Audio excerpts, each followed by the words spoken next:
Olá, meu nome é Mariana, eu sou museóloga e eu vou explicar hoje um pouco melhor por que eu estou fazendo esses vídeos aqui para o canal como convidada especial.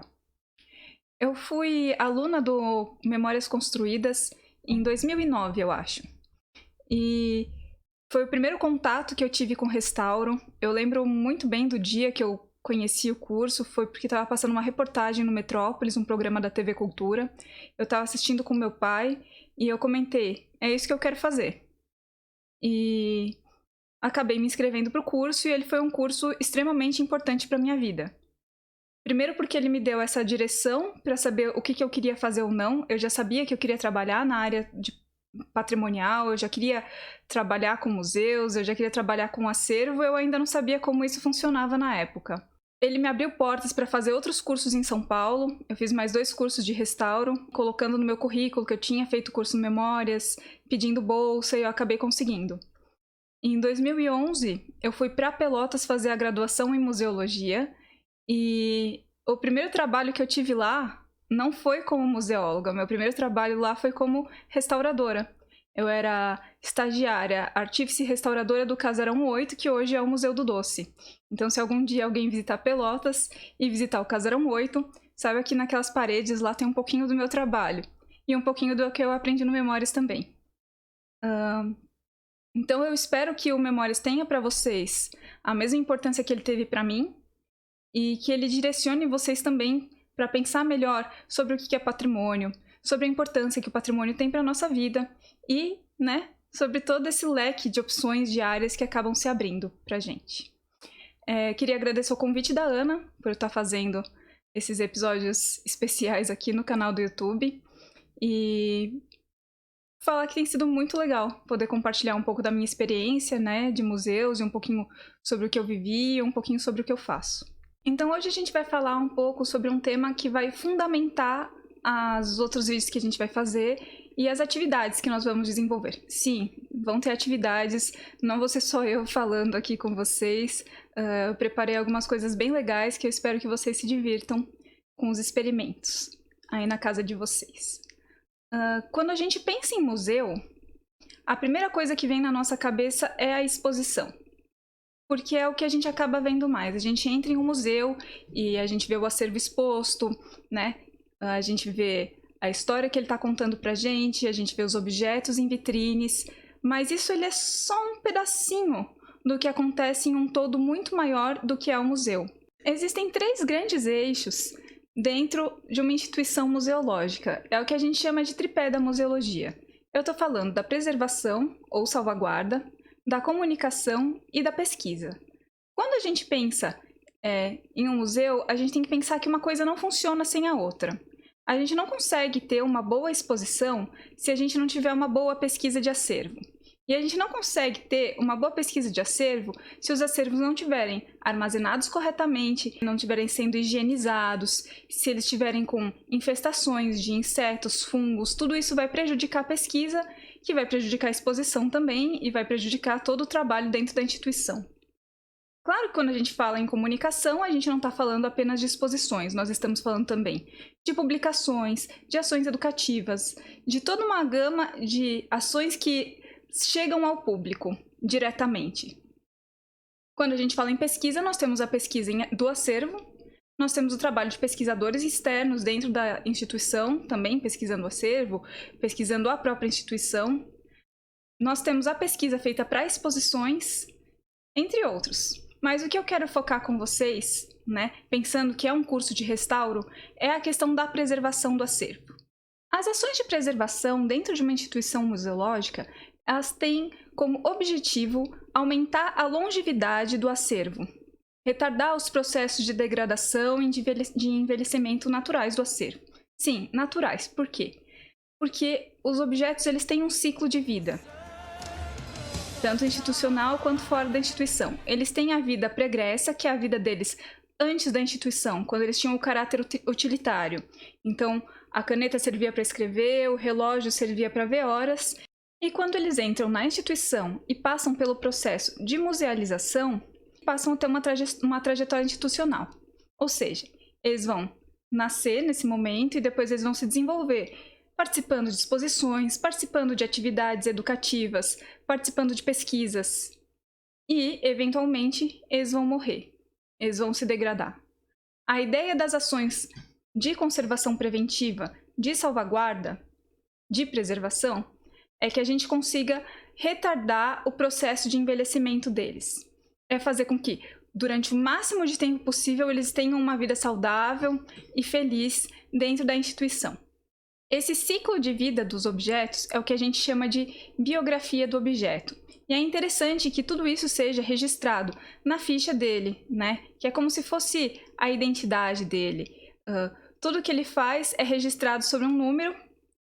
Então, todas as atividades que ele participa, todas as exposições, todas as vezes que ele passa por alguma limpeza, higienização, por algum tipo de modificação, tudo isso deve ser registrado nessa ficha de inventário, para que isso seja usado em pesquisas, para que isso seja usado em diferentes atividades e, claro, para a gente ter um controle sobre a vida desse objeto. Isso também é uma ação de preservação. Você ter registrado tudo o que você faz em um objeto é uma ação de preservação fundamental. Inclusive, quando os restauradores, quando os conservadores vão trabalhar com o acervo, é importante que isso seja registrado justamente para a gente ter um controle do que foi feito, das ações que foram tomadas antes, para que as próximas ações sejam pensadas de acordo com aquilo. A gente vai falar sobre isso em um próximo vídeo um pouco melhor. Para prolongar a vida do acervo, que nem eu comentei, e dificultar as ações de deterioração naturais, a gente tem que tomar cuidado com algumas coisas. Nós temos problemas com agentes físicos, e nesse caso a gente está falando de iluminação, umidade e temperatura, principalmente.